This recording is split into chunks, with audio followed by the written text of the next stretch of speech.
Yes, welcome. Good morning, good afternoon, good night to each and every one of you out there in Marvel Movie Talk land.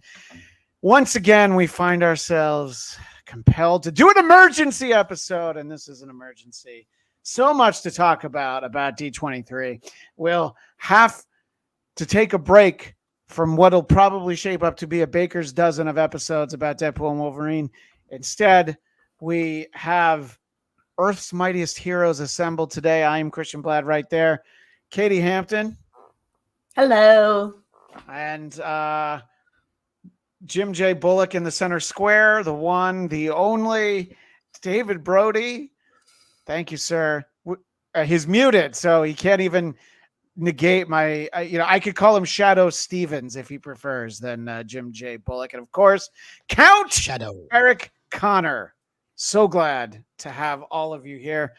There was some big news out of D23. I think some suspected, well, they must have talked about everything in Hall H at Comic-Con.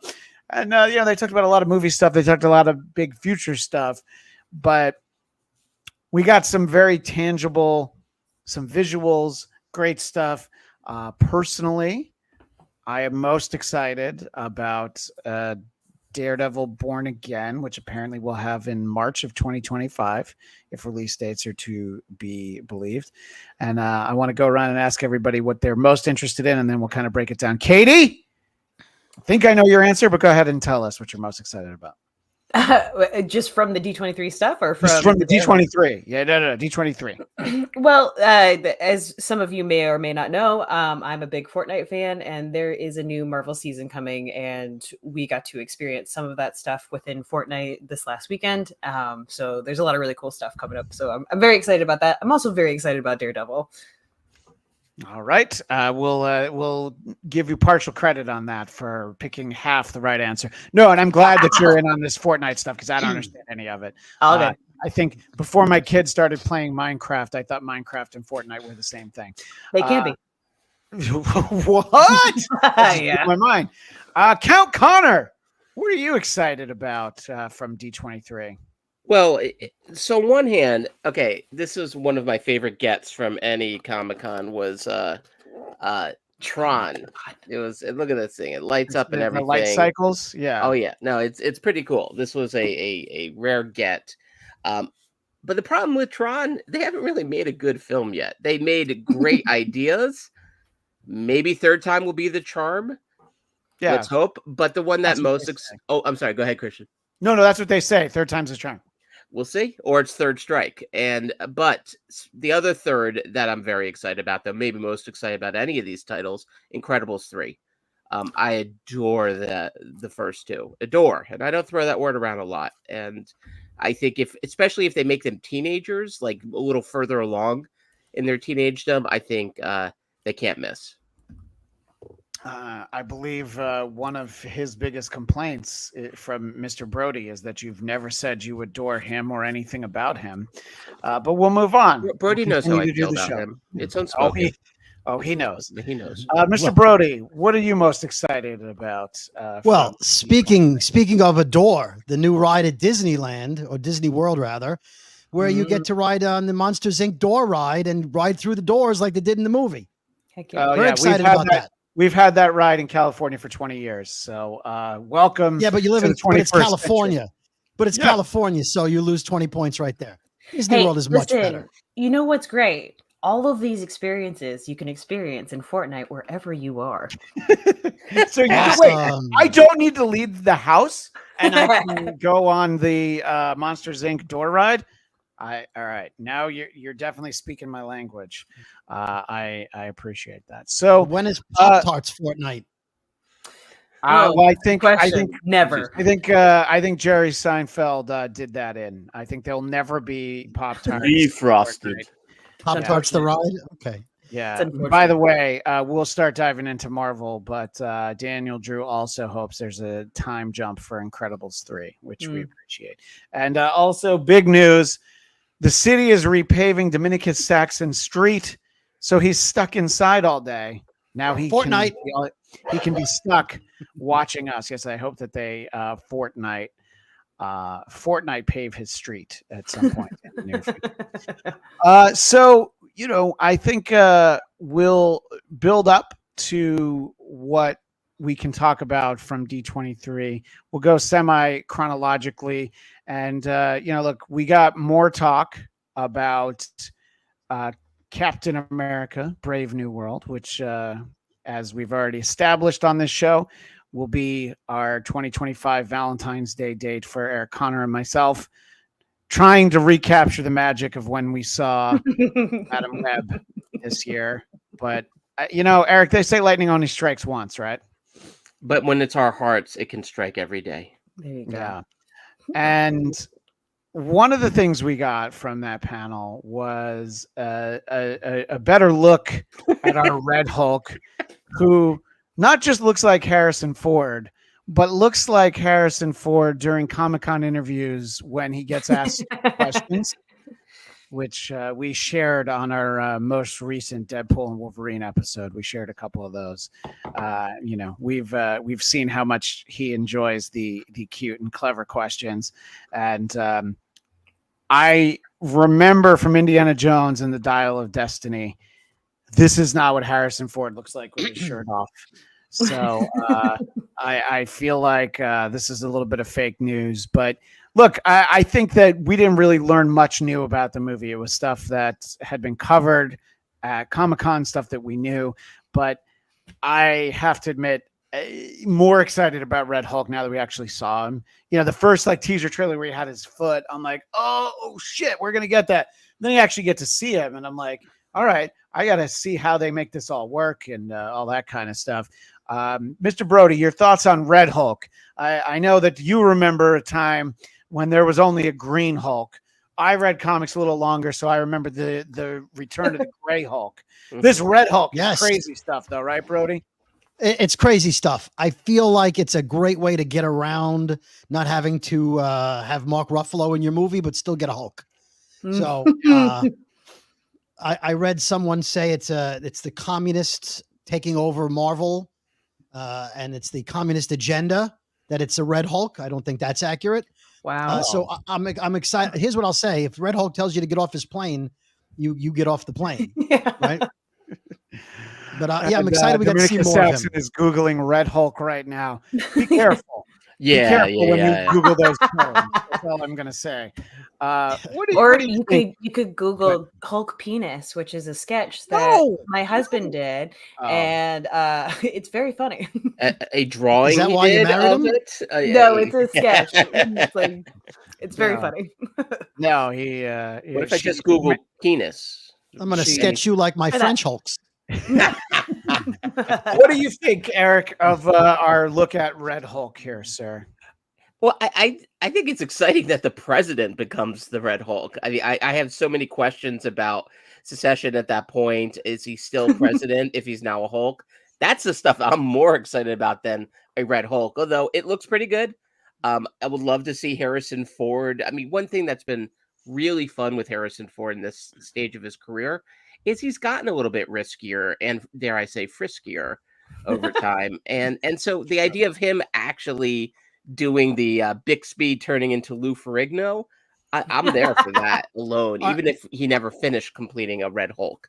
Are you saying a red imbecile can't be president? Is that because that's what I'm getting about the Hulk right red now? Plus yellow, maybe, but not red alone. Okay. Yeah. Yeah, you have to bring the red together. I think I got my point across. Yeah. I think I think that they're doing a good job keeping us interested in that.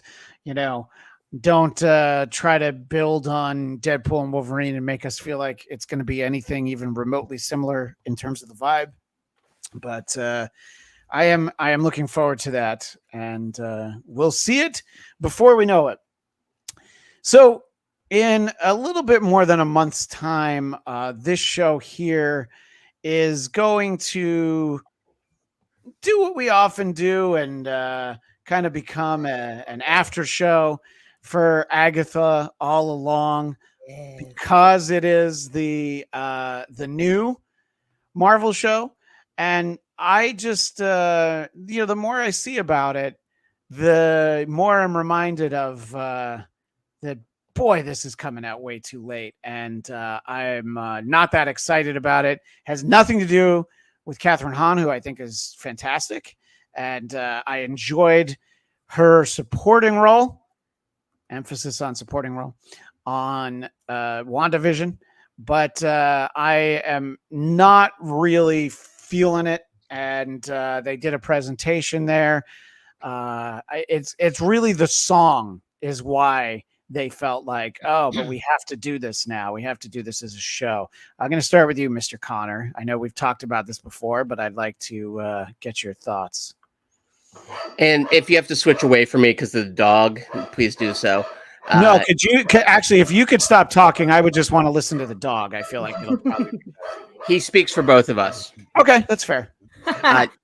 So I'm curious about why there was another song that she seems to be singing in front of the camera.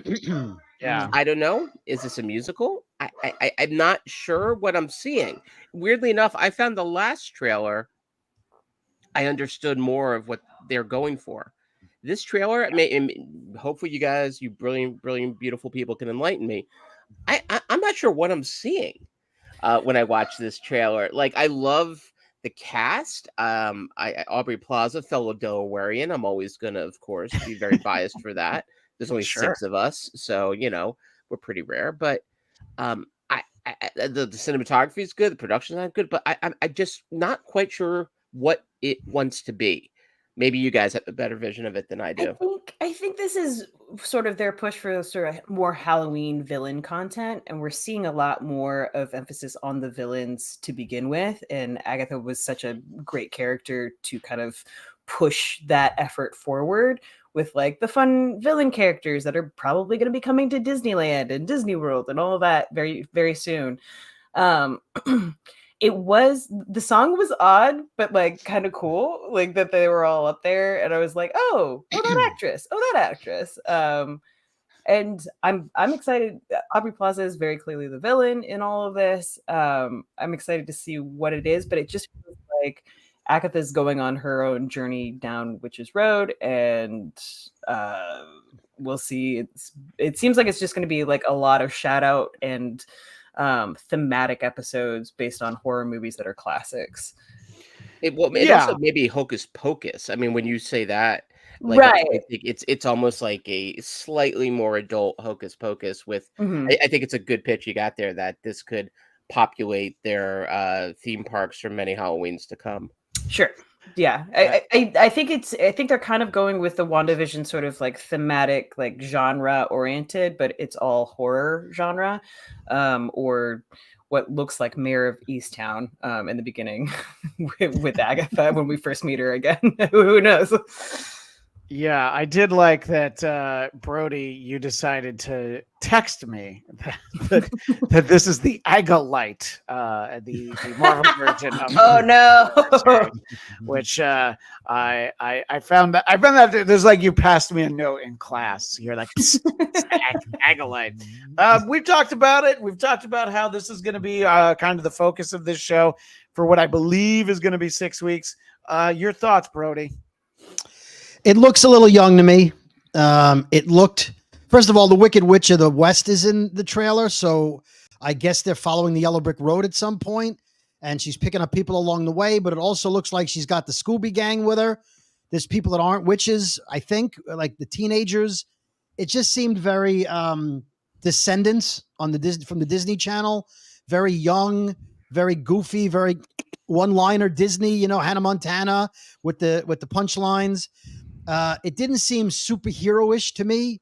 It didn't seem like she was the evil witch from WandaVision. I assume there'll be humor, but it just seemed very CW Disney Channel versus Disney Plus. Right? It looks dark, but like, who's this kid? Why is he in the show? He doesn't look like a witch. Oh shit! I just had him up. What was his? It's something Locke. I can't remember. It's John Locke from Lost. Daniel Drew says, I hope we get some magical characters from Marvel making cameos. That would be great. And Kame Egan is here. Obviously, we can do a show if Kame Egan is here, so we appreciate that. And people are wondering where he is. And Lewis Cox, I haven't seen you in forever, sir. Thank you for being here. I think we all love Deadpool 3. And there's a lot of Deadpool 3 content on this show on Geekscape. And you can find those episodes just on this same YouTube channel.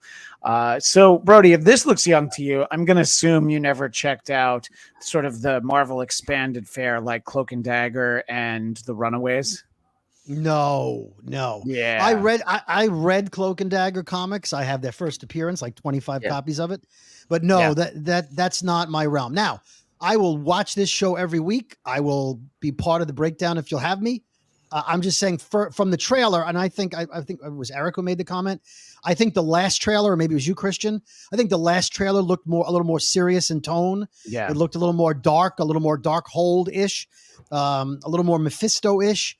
And this looks to me more like, mirror, mirror on the wall, who's the fairest of them all, kind of, Disney princess movie a little bit. So there was that show Once Upon a Time that had fantasy characters. I am getting a similar vibe to that. And Dan Drew says that's Wiccan, who is one of Wanda's kids, if that is indeed who that is.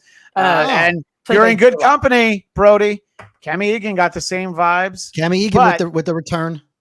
Still looking forward to watching it. Oh, look, I'm going to watch it. William Walton, I think you're intentionally stirring shit up right here. Is this the show where we finally get Mephisto? I'm just going to say no. I'm just going to say we're never going to get Mephisto. And then one day I'll be surpured and we'll actually get He's got to be in this. There's some guy on fire in the trailer.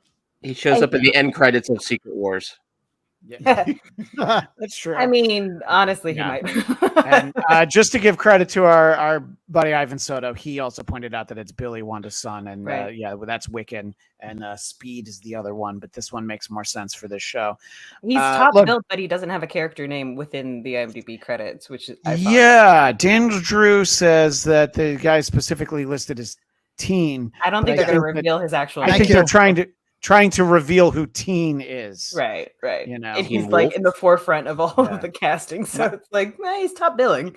You also referenced a moment ago, Eric, Aubrey Plaza, the pride of Delaware, the most famous person to ever claim Delaware as home. I can't think of anyone else that even comes close.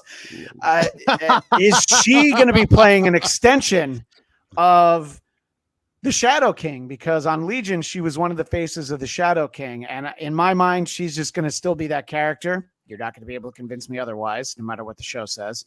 Do you feel like I'm on the right track, or do you think I'm just trying to besmirch the First State?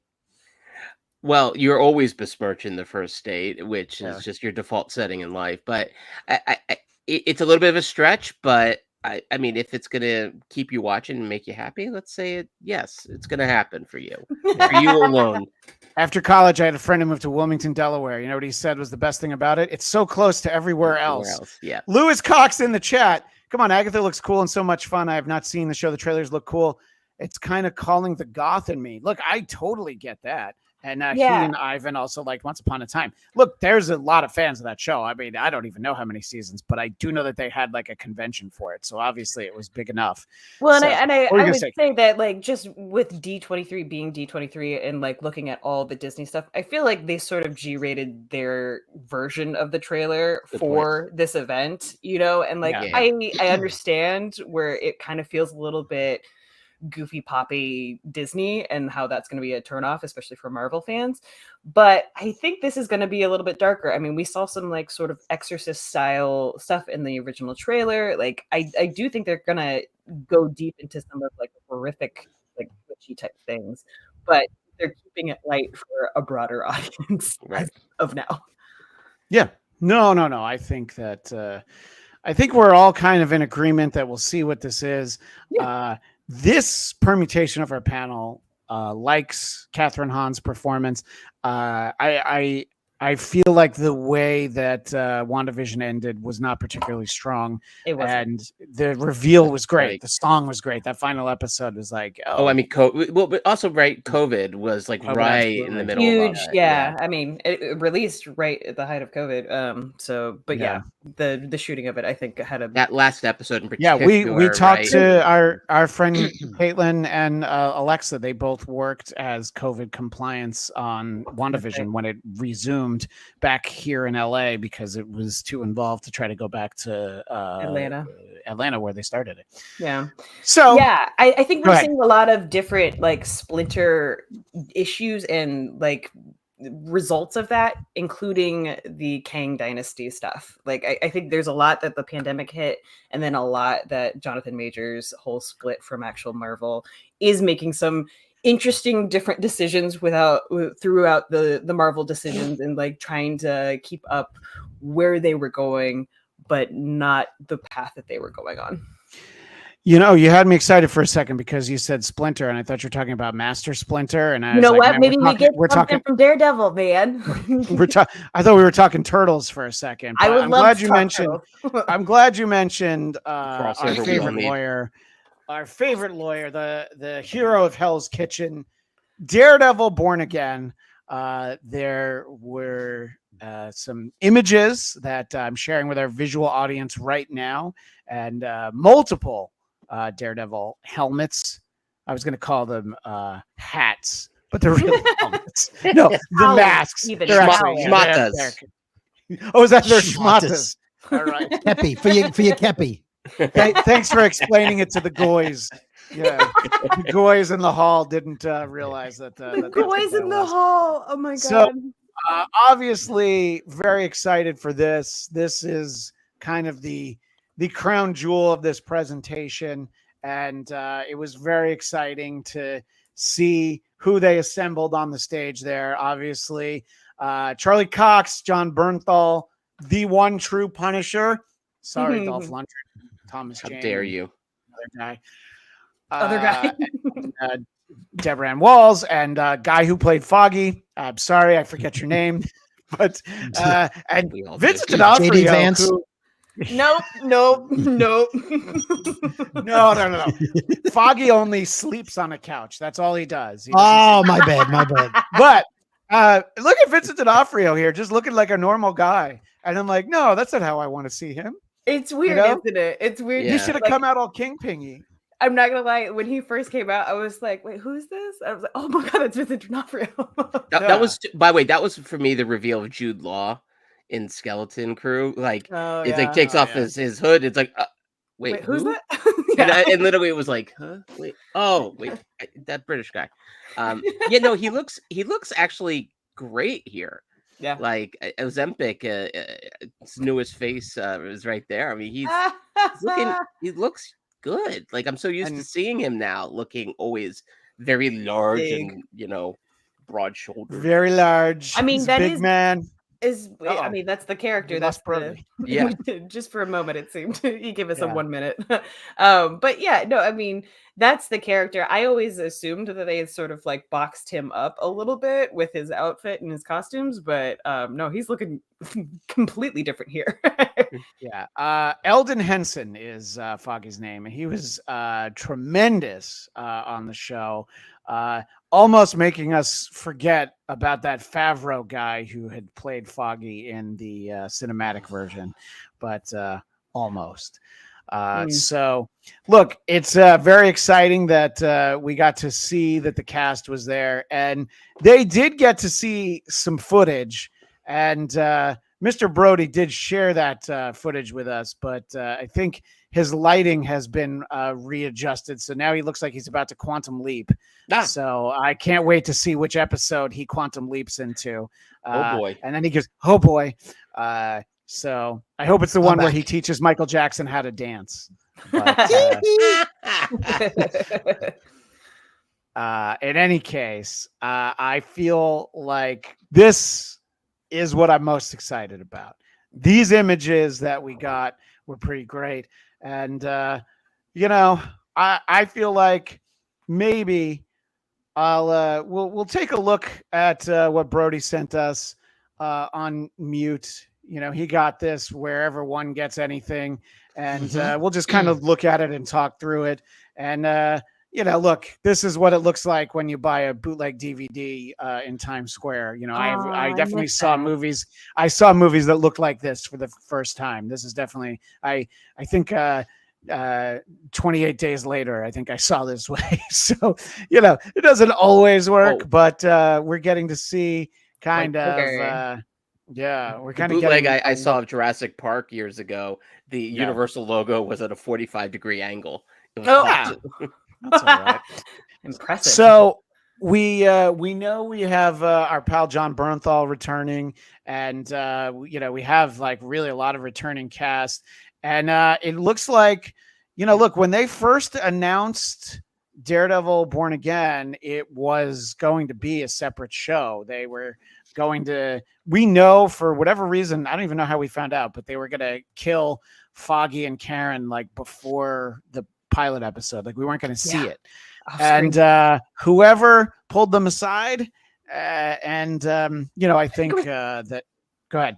I think it was Feige. Feige was the one that helped that decision where they brought them back on, because I think especially after we've all seen Deadpool Wolverine, so semi spoilers, but I think there is a little bit more of like, let's respect what came before and bring what we can.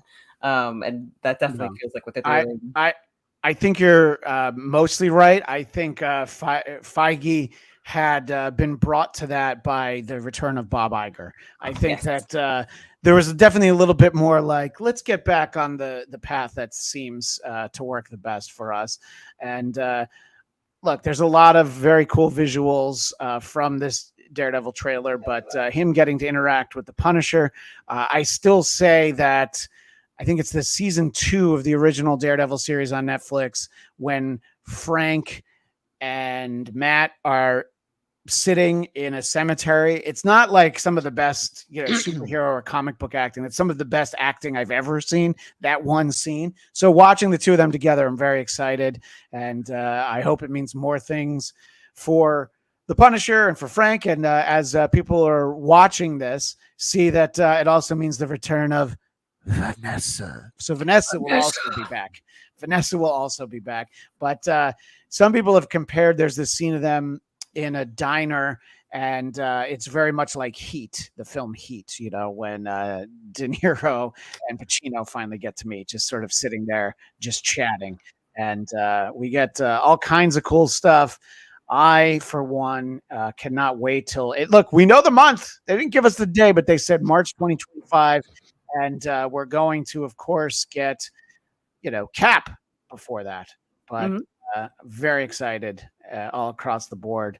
And I hope people are able to track down the trailer that we looked at, but did not actually watch. So let me ask you, Katie. So you see all this stuff of Daredevil. We're talking about Daredevil.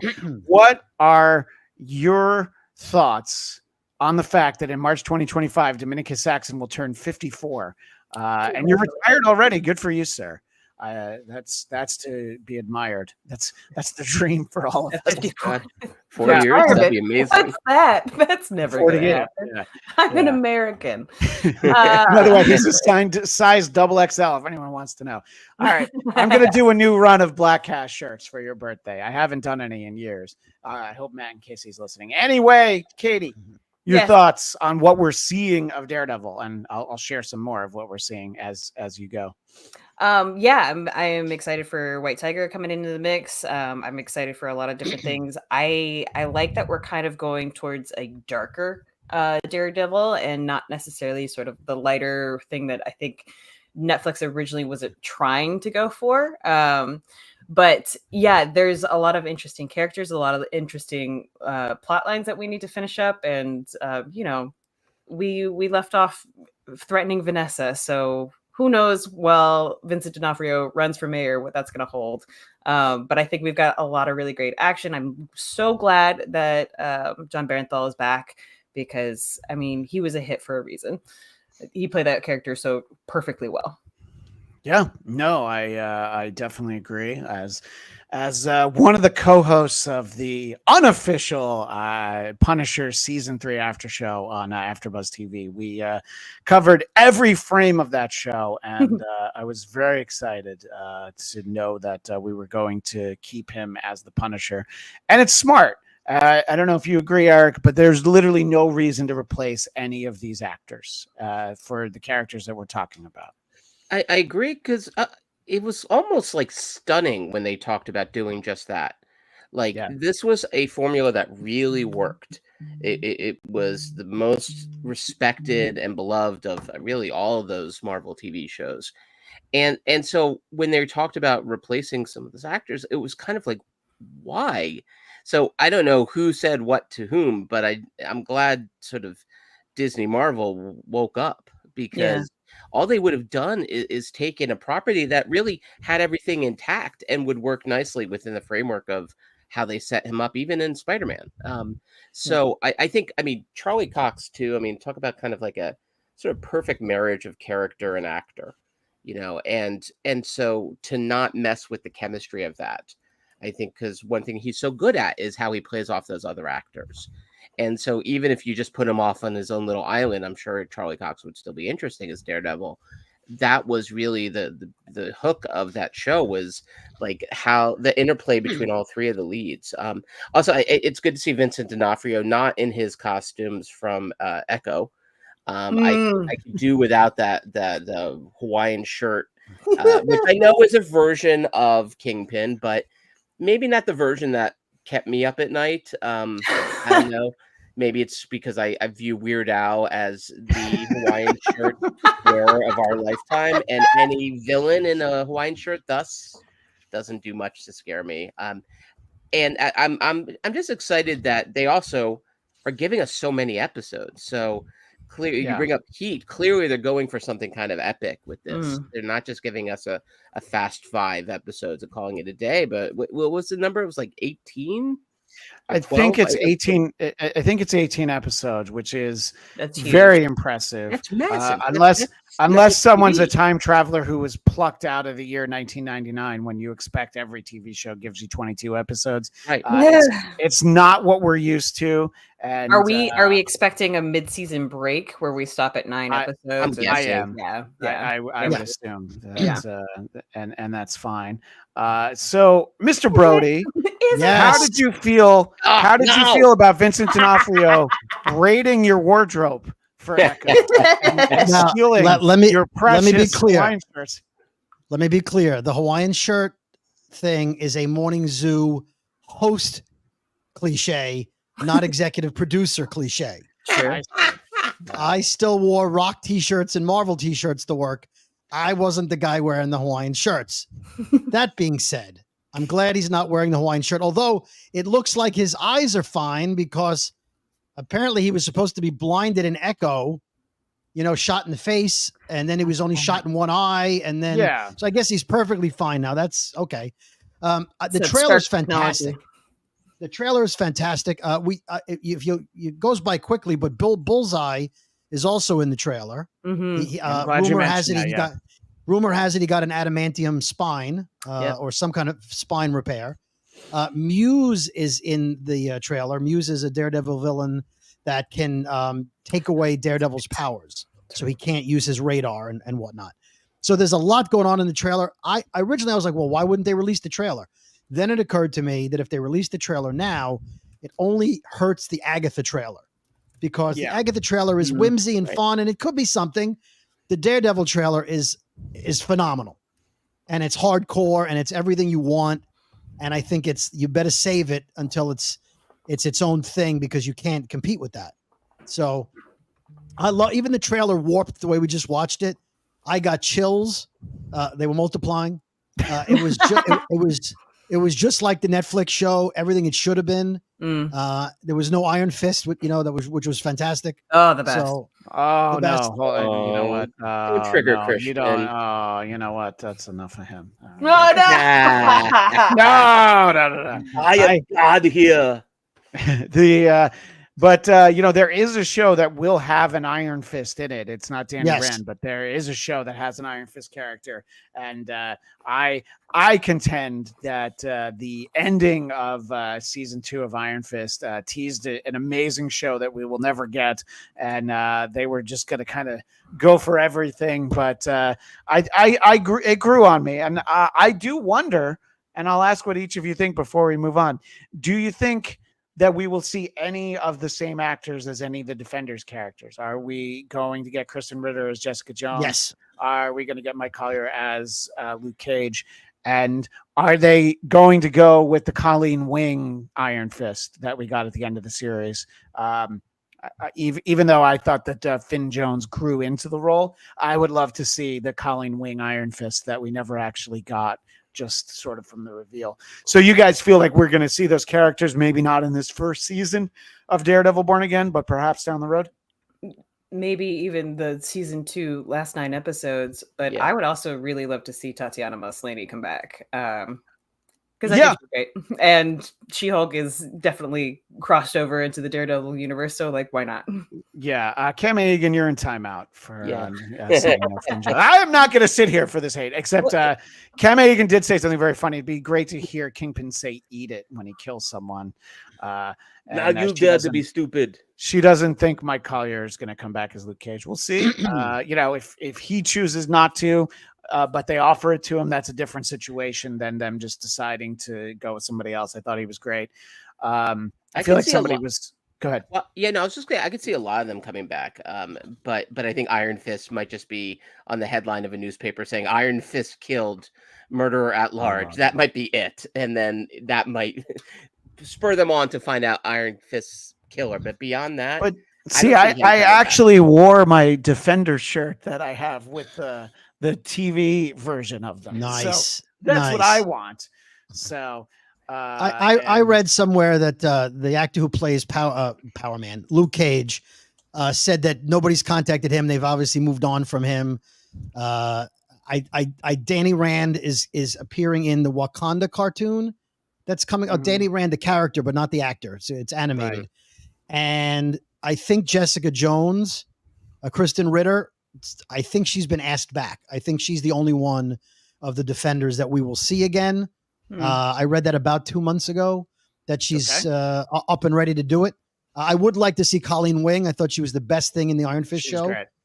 She was great. So I would be fine. I thought the guy who played Iron Fist, maybe it was, look, it could have been the writing, but they made him come off like a 12-year-old in a man's body.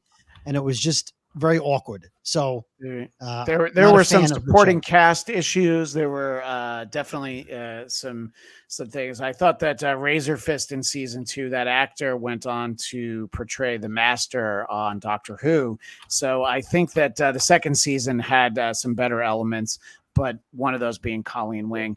And look, Mike Collier saying nobody's contacted him and he doesn't have any news is exactly what Steve Carell said when they asked him if he was in the series finale of The Office. And there he was. So I'm just using the example that sometimes actors lie. No. Yeah. Andrew Garfield said he wasn't in the Spider-Man movie. Wait a minute. It's a perfect example. Yeah. Oh, by the way, from the Spider-Man movie, if you noticed in the Daredevil trailer, which we didn't play the audio from, one of the guys says to Matt Murdock, "How did you do that?" And he repeats the line from No Way Home. I'm a very good lawyer. I'm a very good lawyer. Yeah, that's a good one. But wait, She-Hulk. Yeah, I don't want to go back. Sorry, the question is, what kind of lawyer are you? Right. Yeah. Very good. And you wanted to bring up She-Hulk. Eric. Yeah, no, but yeah, just second that emotion that Katie brought up. I think She-Hulk. I don't understand why people reacted the way they did to She-Hulk. I know we've talked about it, but I think also the best line of the whole series. Oh, I haven't smashed except Daredevil. Am I right? And that was like the moment for me of that whole series. And she was so good. And I understand the tone of that was kind of crazy, but really, She-Hulk smashed so that Deadpool and Wolverine could soar. So I think there is room now for She-Hulk to come back. I think her chemistry, once again, use that word, chemistry. Yeah. Her chemistry with Charlie Cox was great. Great. And so when you have something that works, I mean, Disney and Marvel, they know this. That's why D23 had like 75 sequels get announced, because Sure.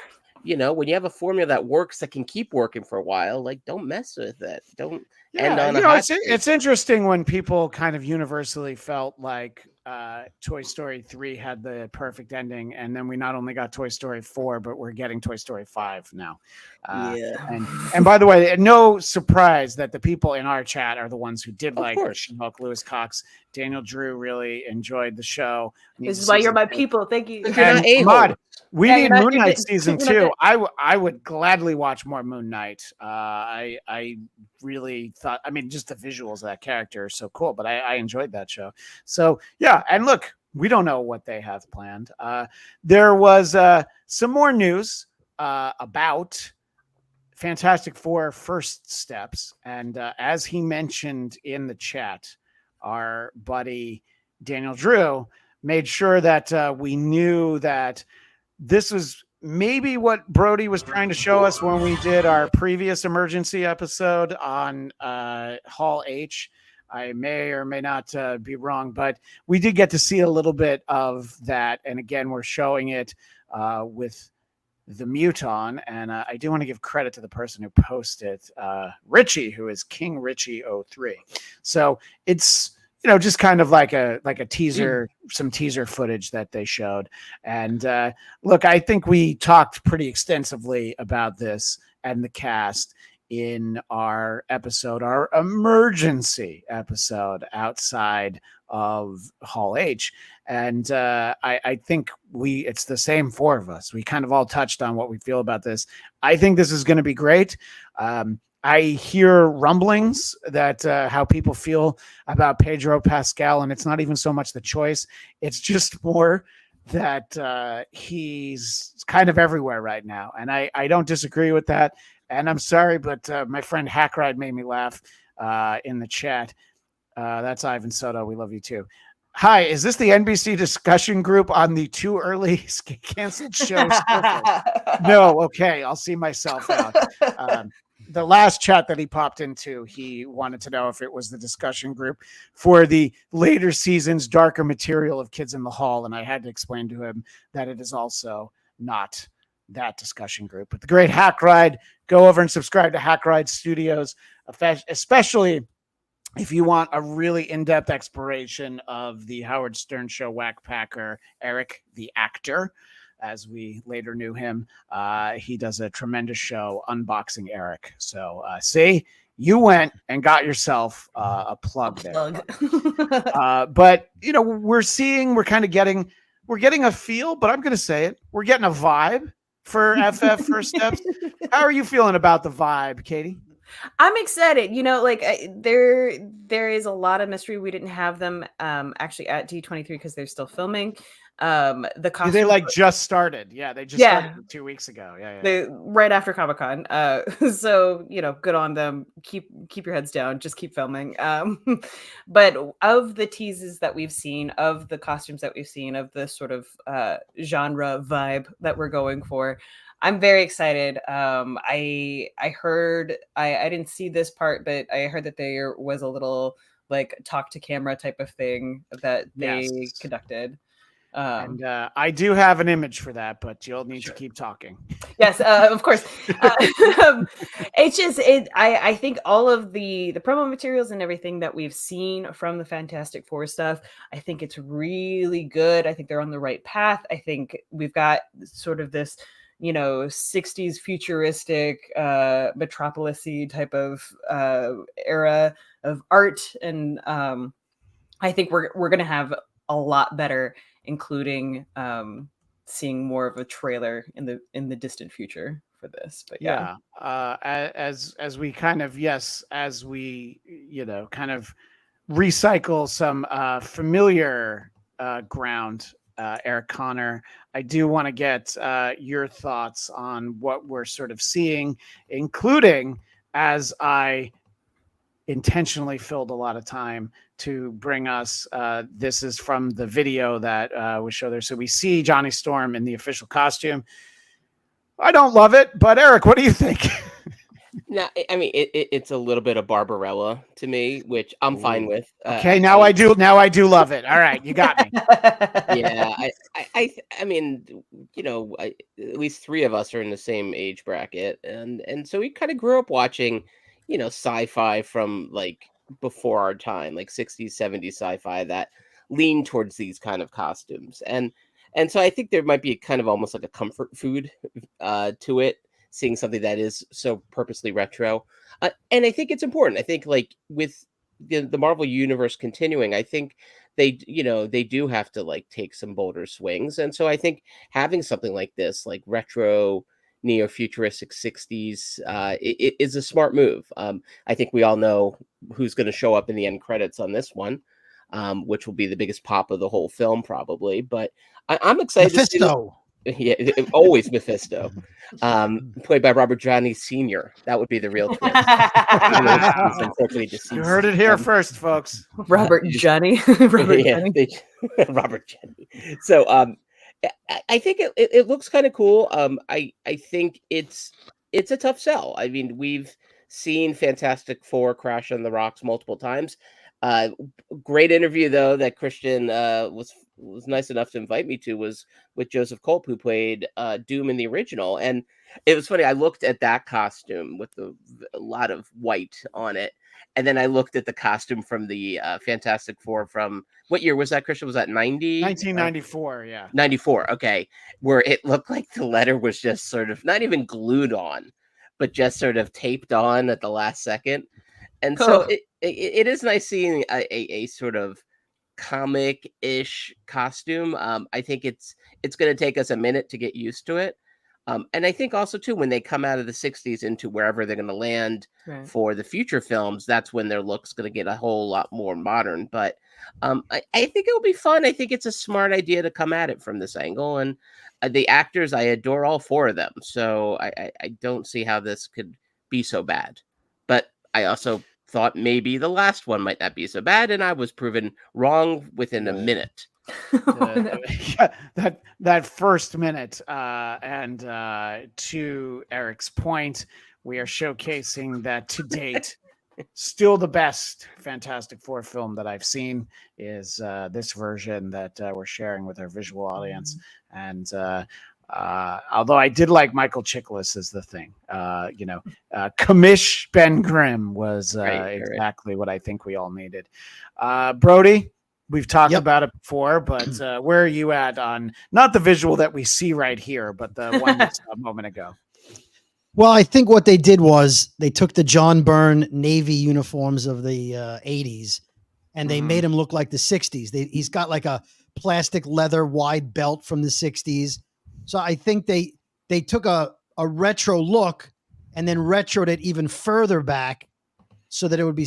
I just don't know when that picture takes place because Ben Grimm's not the Thing yet, and they're not the Fantastic Four yet if he's not the Thing. Well, let me just interject. This is just the cast talking to D23. He just happened to have the costume on, so they're not in character in this moment. Oh, okay. I thought this was a scene from something in the movie. He's been wearing it all year. We're not there video.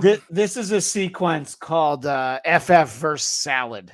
So my money is on Salad. That's who I think is going to win here. Played by Radish Downey Saxon Jr. makes a great point. Underoos are flame resistant. And Daniel's like, yeah, it's like Johnny's wearing FF merch or something. But it is supposed to be flame retardant in space. And can you say that word? Retardant? Yes, I can. Yeah. Okay. All right. Okay. Very that's good. That's not something that they said in Deadpool and Wolverine. That all the shows that I've said that I've done, we haven't actually talked about that, but an interaction with Wesley Snipes. So can I clarify that you did not hear my joke about the salad? I need you to hear. I don't know what you said. No, because I think the people on the other side of the screen absolutely heard it. I said the salad villain's being played by Radish Downey Jr. And then you went to the All right, it's really too bad that we don't have time for Ding, Brody. ding. Do you have a sound that's the opposite of a bell? I don't- Yeah, actually, I should make an MP3 of the reverse bell. So like I take back the, but I take back. Everybody knows a joke is funnier when you have to go back and repeat it. Come on. Yep. Wait, no, hold on, David. We didn't hear it. Can you repeat it one more time? I think you were glitching. Would rhubarb or rutabaga Downey Jr. have been better? Rhubarb plays in the Midwest. Rhubarb. Yeah. Rhubarb Downey better in Jr. might Peoria. have done it. It's got the Yeah. B in it. Yeah, it was Yeah. rhubarb. That's my Yeah. mistake. And, These are Lewis funny. Cox. You know Bless what? you. Lewis Cox is a fan. Who doesn't love Cox? We're going to lose Eric in a moment. So I wanted to start with him as we talk about Ironheart, which is something that, boy, they've been talking about for a while. And I'm intrigued by the idea. I've shared my views on Wakanda Forever. And, I don't know how that character was necessarily necessary for it. I do appreciate the character. I'm intrigued to see what they do.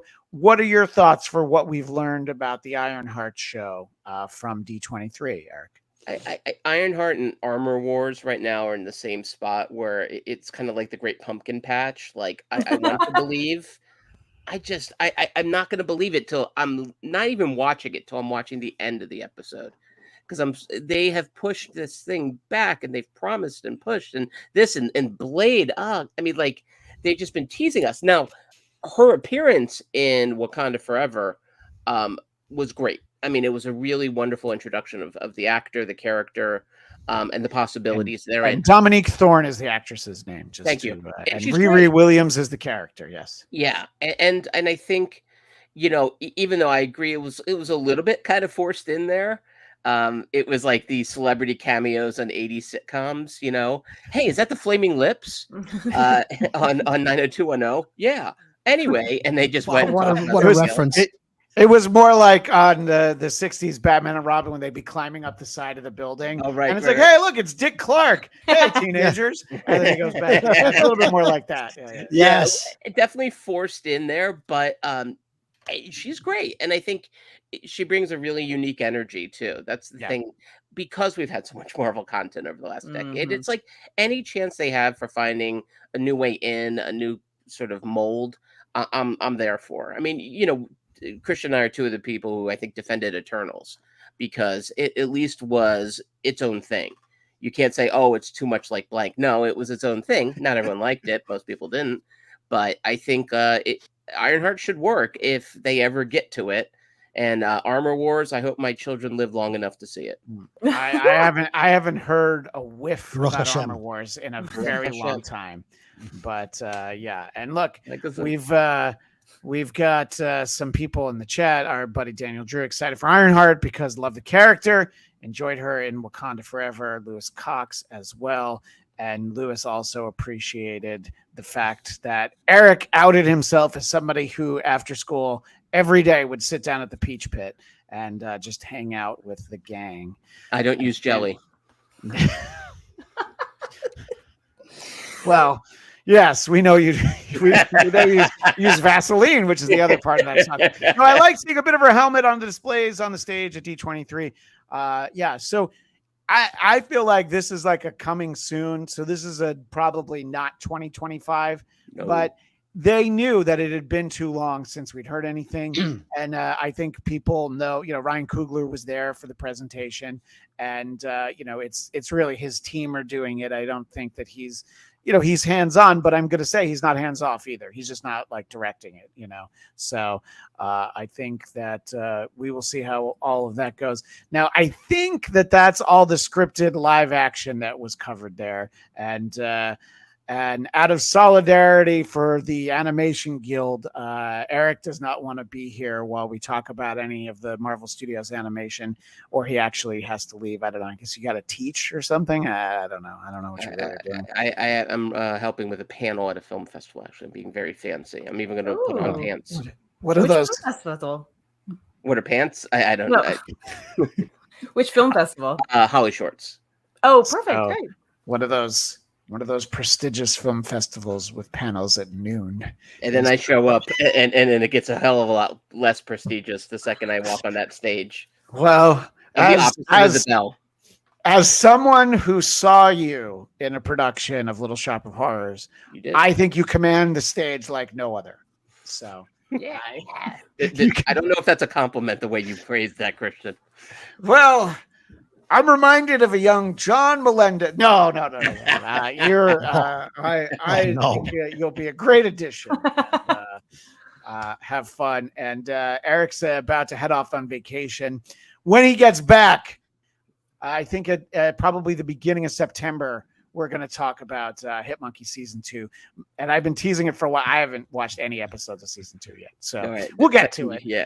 And we'll get some more Geekscape Book Club and all that good stuff. But Eric, have a tremendous trip, and we will see you soon. Let people know where they can find you. Well, Brody, I'll be in New York, so I might have to go find Brody. I might actually. Hell yeah! Yeah, I'm going to the Mets game on Friday, so yes, there could be a human interaction. Brody's like, I'm busy. I'm not going to the Mets game. No, an hour before this podcast, my high school friends said, let's have a reunion Friday night. I was like, okay, I'm free Friday. So before that, though, let's figure it out. Offline, we'll figure it out. Yes, indeed. No, I want you guys to figure it out right now. Wait, hold on. Where are you going to have lunch? Are you going to get the salad? Will it be rutabaga Downey Jr.? I don't know. That's right. right. I know rhubarb Downey Jr. Yeah, expect a lot of pastrami on my breath during our next podcast. Yes, Cats is for lunch. Oh, yeah. All right. Well, thank you. And count Eric Conner. Bye for now. All right. So we do have some animation stuff that I want to go through, but Katie, I also want to make sure that we give you the chance to talk about what you're really excited about. So obviously Brody and I know everything about Fortnite and what Marvel's doing, but for the audience, do you think you could kind of talk them through why this is so cool? Again, we know. For the rookies, for the I know you know. Yeah, I know you know. We just want you to prove that all the time. Simplify it for the kids. And let me make sure that I don't go to the email I have from Katie marked Hulk penis, and instead I go to look it up on YouTube. Look up Hulk penis Mark Hampton. Anyway, yes. So Fortnite is getting their season 2 Marvel season. We had a season of Marvel back in the day. We had Galactus, we had Thanos, we had a lot of really cool, interesting things. A lot is coming back. And right now in the store, if you are a video gamer or a player, if you want, there's some great skins in the store right now. Cyclops is in there, Colossus is in there, Jubilee is in there, Deadpool and Wolverine. We're going to be getting a lot more in the Battle Pass coming up in this next season, which should be starting, I believe, Friday, August 16th. We had a mini event that happened this last Saturday where we had Megalodon blowing up some stuff, revealing that the Pandora's box has opened within the map, and Dr. Doom is rumored to be the wanderer that has been wandering around the map. The coolest thing about this is that with the Battle Pass, we're getting some of the best skins included in the Battle Pass. So that's a 950 V-Buck style situation. It's like $10 but if you work it off, you can totally earn V-Bucks for free, guys. It can still be a free game.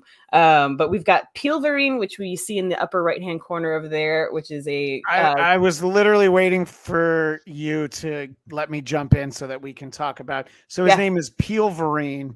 So we got a lot of collabs in this. Peely is... Not to be confused with Ben Vereen, which is a very hip, topical joke that I'm making, not just for Brody. or Key and Peele. I don't know if he's playing this character. You know, Keegan-Michael Key and Jordan Peele might be doing this, but Peely is a good standard, a best friend to Jonesy, one of the main characters of the game. But Peely has been featured in the Weapons X little thing that you can find on the map right now. We thought that Wolverine might be coming out of that. Turns out it's Peely. Peely was in there the whole time. We also have Dr. Doom as one of the skins that you can get on the Battle Pass. There might be some RDJ crossover within this. There was one shot. I can't find it now. I saw it once, but it was RDJ sitting with the Dr. Doom mask, front and center, Fortnite. It looks like we could have that crossover happening within the map, within the storyline of everything. clearly Dr. Doom is going to completely ruin the map and then change it up. So we might be getting less of the sort of the vehicles and things like that, but we will be getting Iron Man's suit armor, I believe. We will be getting Dr. Doom. Some kind of I'm not really sure what it is, but it feels a little bit like the Kamehameha that has been in there from Dragon Ball Z. And a couple of other things. We also get Emma Frost over here in the lower. Well, that's what that's my next thing, because this is the most tame, dressed down version of Emma Frost that we've ever seen. Not quite so booby. No, and I mean, she's got pants on, and it's like she's just showing a little bit of arm. And I find that to be fascinating, that is a presentation for the White Queen, who, usually looks like, she takes the stage in a Victoria's Secret fashion show. This might be a little bit more practical for hand-to-hand combat. Hand-to-hand or just guns, straight up guns. But Emma Frost is coming in, which also I think might include some stuff that are indicating that the Fantastic Four are coming into the map as well. We know that we're getting the Invisible Woman as a Fantastic Four skin. I'm not really sure how that's if that's going to be one of those unlockable things that you have to do a bunch of mission quests to get, or if. Go ahead.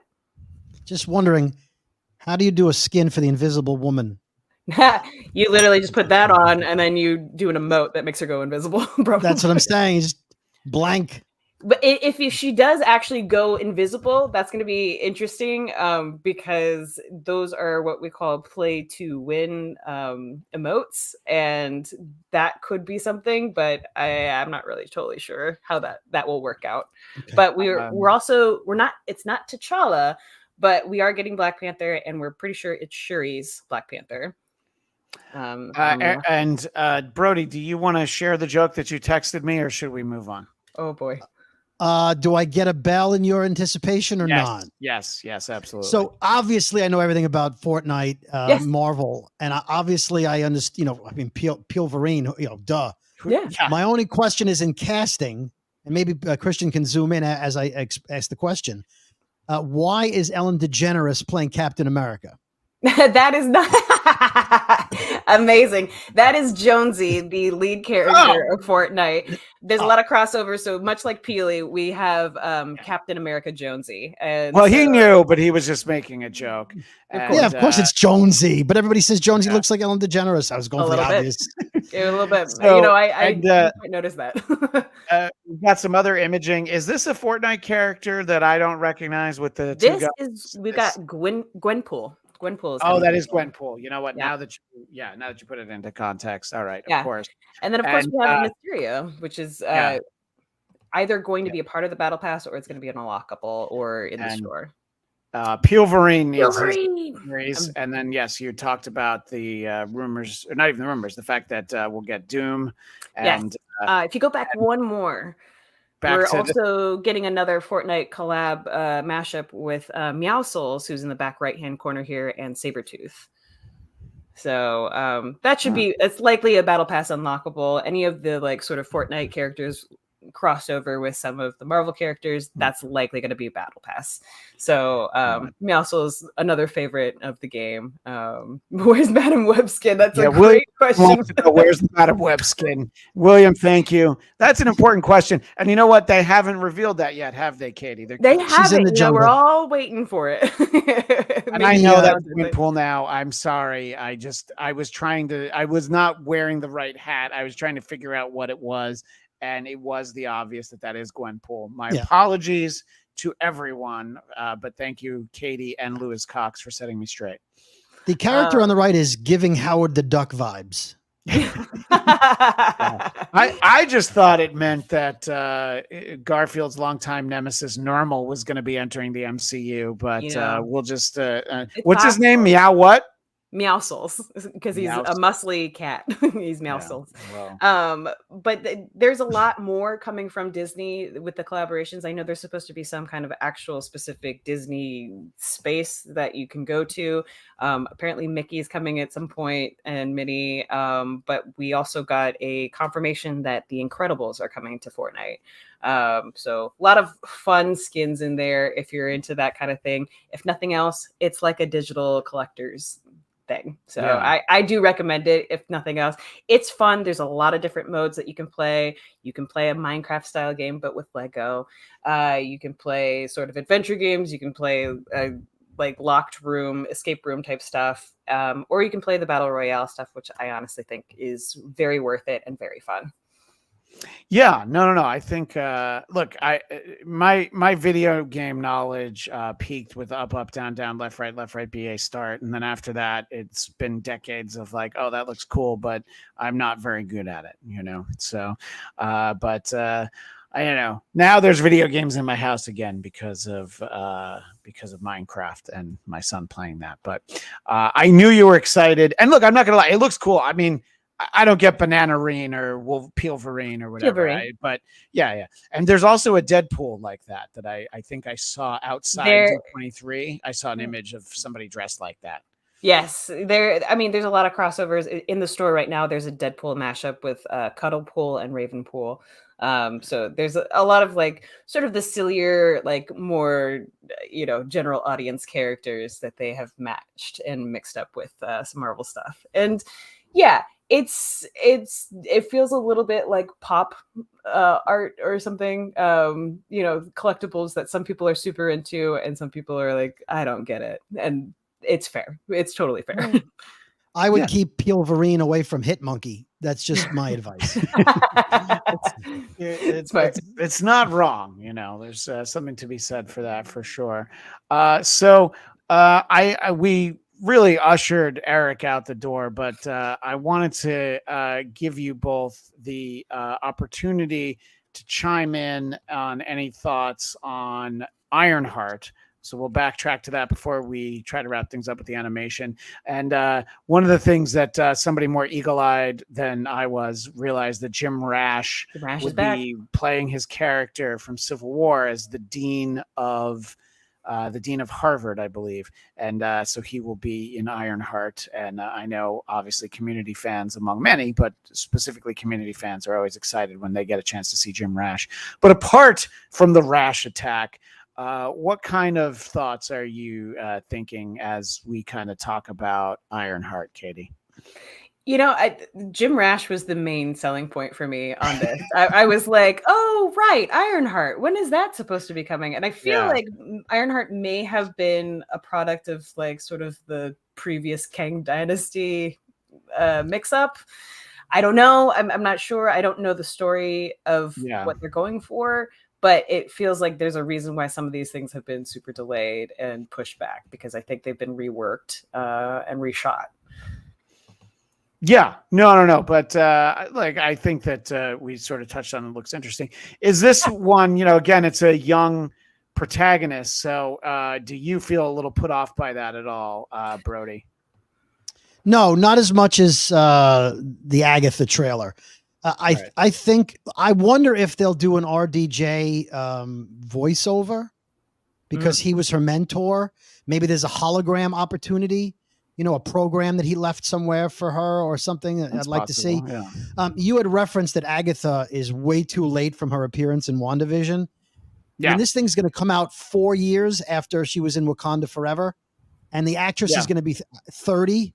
Like, if they do a season 2, how old is she going to be at that point? So I think you've lost a little of the flair of her. The whole point, I think, of putting her in Wakanda Forever was to springboard into this TV show. Like, oh, she was in the movie. Now she's got her own show. And I think it's going to be a standalone. If they reference anything from Wakanda Forever, who's going to remember the reference? So that's the part I worry about. But sure. I think there's opportunity for a great show. I think it's a good character. I think having an Iron Man-esque entity is always great. I'd be interested to see if Rhodey makes an appearance as her mentor instead of Iron Man. If they upgrade it that way. Yeah. Or Or hopefully not a Skrull masquerading as Rhodey as seen in Secret Invasion. Yeah, no Sure, more scrolls. sure. By the way, you just pointed out Jim Rash is in the trailer, which is Yeah, a blurb. sure. I forgot to mention earlier, Kamala Khan's father from Ms. Yes. Marvel is in the Daredevil Daredevil. trailer, and I meant to mention that. So He was Yeah, the one that asked the question. Yeah, the who asked what kind of lawyer he is. Yeah, and I think it might have been Daniel Drew. Somebody in the chat said, "Oh, that looked like him." I'm glad that you're keeping up on this stuff because sorry.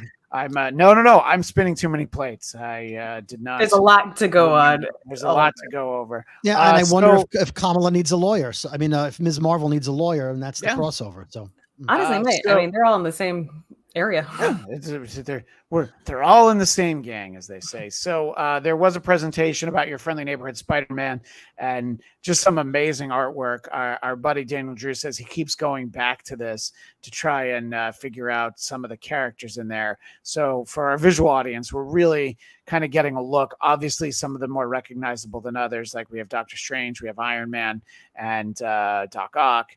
And there's some that are just out and out question marks, but it seems like, that this is not going to be an MCU Spider-Man series, which I think at one point we were maybe not led to believe, maybe we mistakenly believed, but there will be Doctor Strange showing up in that, as we see there.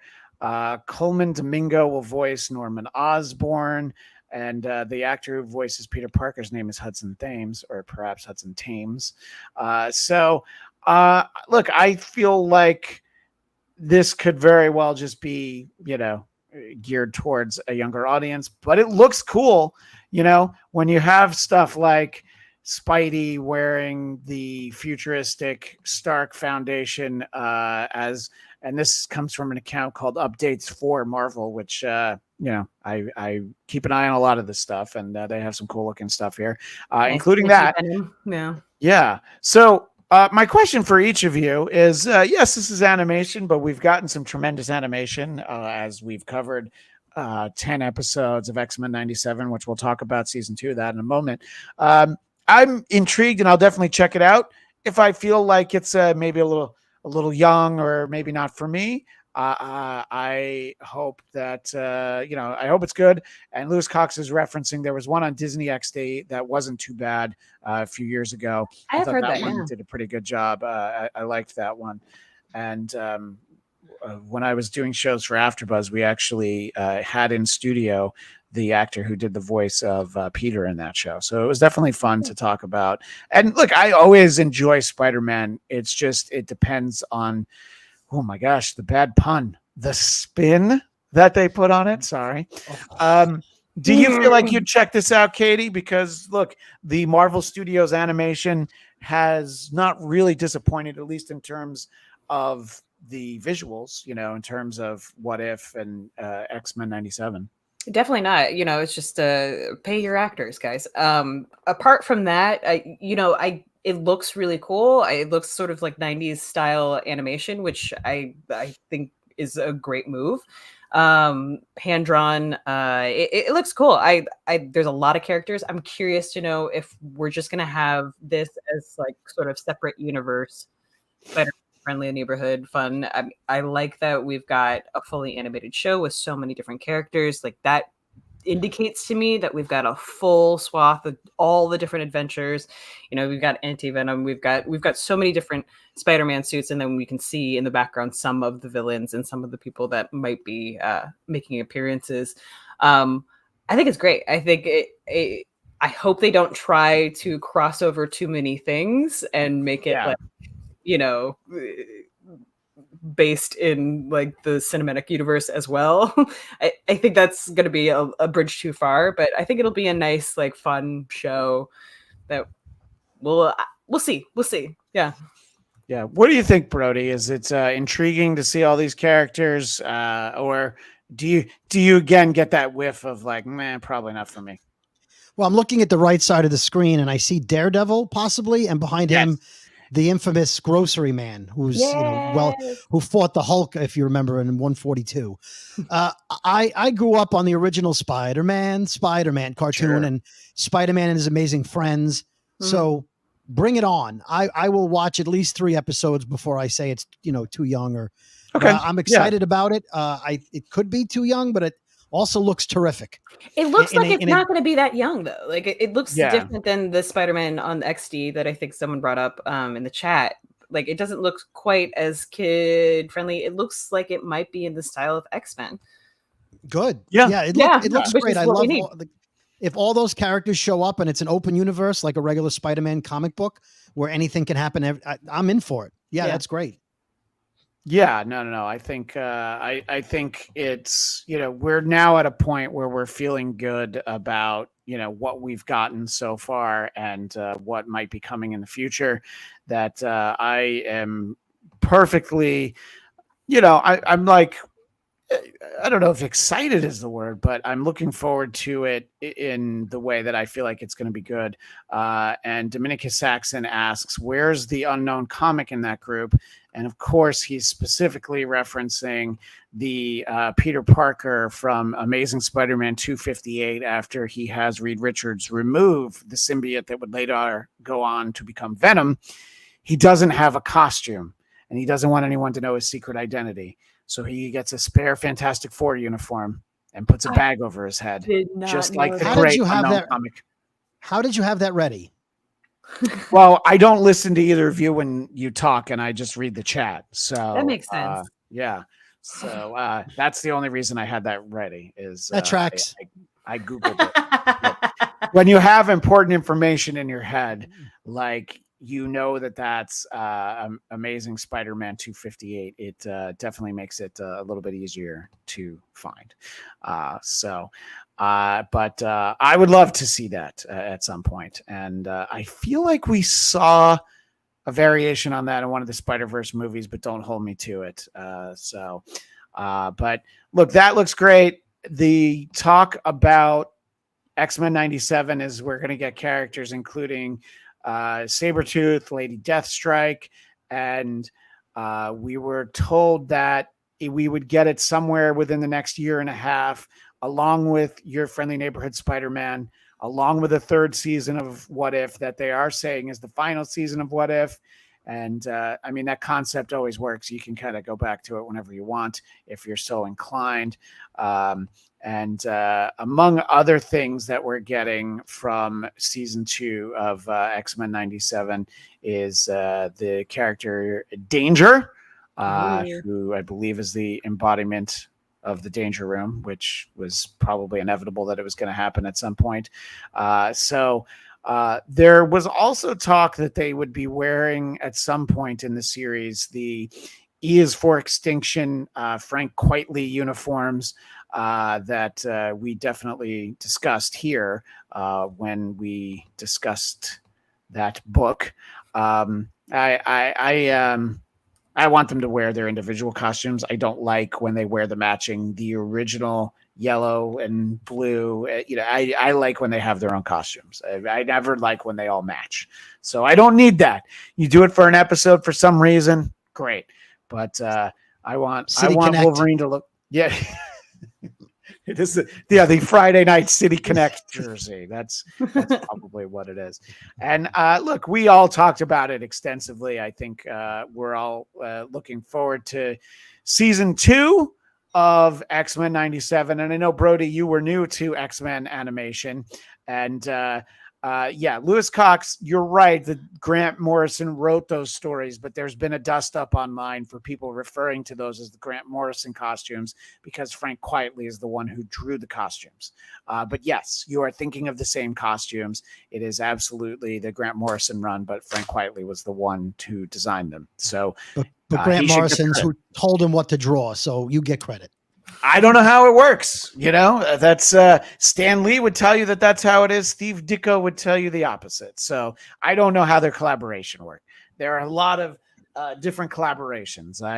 I once referred to Alpha Flight in front of Chris Claremont as characters that he co-created, and he said, not really. Those are John Byrne's characters, apparently. Oh, Yeah. Oh. So, yeah, I was just like, all right, you wrote the stories, but the first time we got to see him. So, yeah, but all things. But look, season 2 of X-Men 97, we're going to talk about. I don't remember if I knew about this Eyes of Wakanda series that is also announced. That is another one of the animated series. And I don't know. Am I wrong? Had you guys heard of this? Because I sure hadn't. I had not. Had either of you heard of? Yeah. Had you The heard only of it, thing Brody? I heard that the I forget the name of the Imperial Guard. The women the they were Dora supposed to get Milaje. the Dora Milaje. They were supposed to get a show. I That's what I remember heard. that. That I I remember. do remember that now. Yeah, that. Yeah.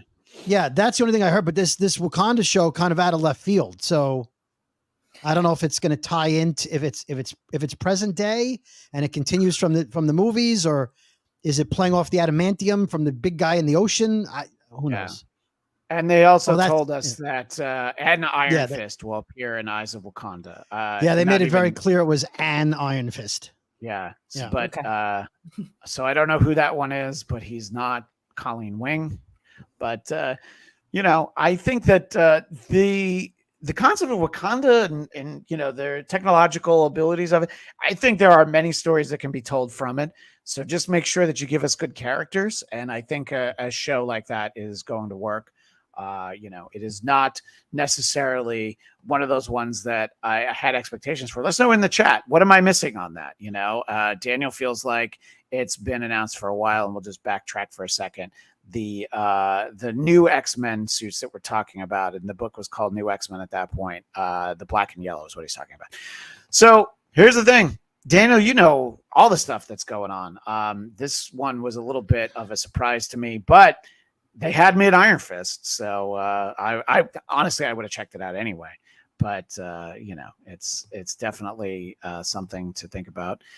Any thoughts on getting back to Wakanda, Katie? I think animation is the way to do it. We would love to see the Dora Milaje in real life action, doing all those stunts and all that cool stuff. When it comes to Wakanda tech and Wakanda, like the scope of what Wakanda can do, I think it's going to be really cool to see that animated. And probably we're going to see a lot more. So I'm excited for it. I was kind of surprised by it. I had heard neither hide nor tail of this. Yeah. But it looks cool. Well, Daniel Drew, it was announced in 2021. So, maybe I wasn't following this stuff as closely. Let's just leave now. Yeah. It's why we're glad Daniel, why don't you Daniel's just here. come on and you talk about it? Christian, I've you always have a thought about tattoo that. about the show. Yeah, I will. Don't worry. And sorry, I was just trying to find this image because I knew I had it. Whereas what I should have done is just Googled it and brought up a new one. But I'm like, I know I have this. So those are the suits we're talking about X-Men 97 season 2. And yes, Lewis. So and they said something about it at the Disney Plus thing a few years ago. Look, there's some great stuff coming. I said it in the beginning. It hasn't changed in the last almost hour and a half as we've talked about this. Still most excited for Daredevil, but this is some cool stuff. Marvel Zombies, not that excited about. Don't like zombies. I find them as an adversary to be tedious and tiresome, and other words that mean the same thing. But Brody, as someone who was all in on early series of Walking Dead, what do you think about Marvel Zombies? I'll give it a shot. Okay. Yeah, that's where I'm at. I am going to give it a shot. There were those zombies in an episode or a couple episodes of What If. What If, yep.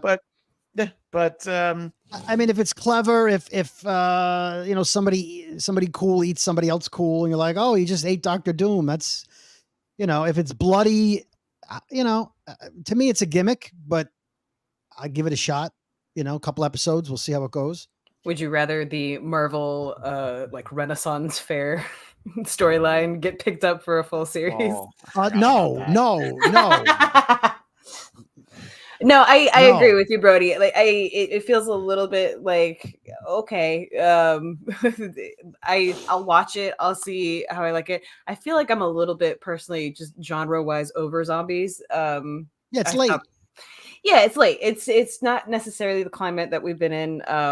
And I feel like that What If episode when we saw everybody zombified was cool and terrifying, but I was like, I think that's the cap of what I really want.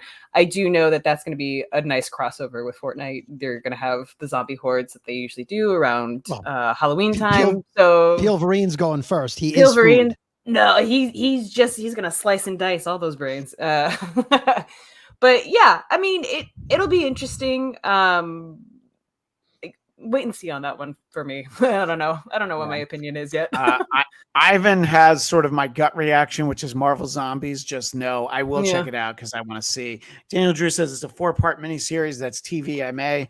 That does make it more intriguing. I'm glad you reminded me of that. Yeah. And even Lewis Cox is like, Marvel Zombies seems fun. I guess zombies aren't my thing. And I do know they've done it in the comics and they've had variant zombie covers over the last few years. But I guess we'll just wait and see. They can't have anything else, right? They gave us all this stuff in Hall H. They've given you all this stuff in at D23. I don't have another emergency episode in me. There can't be anything else, right? No. Although, wait, Daniel Drew in the chat says Marvel Zombies was announced in 1964. Okay, sorry about that.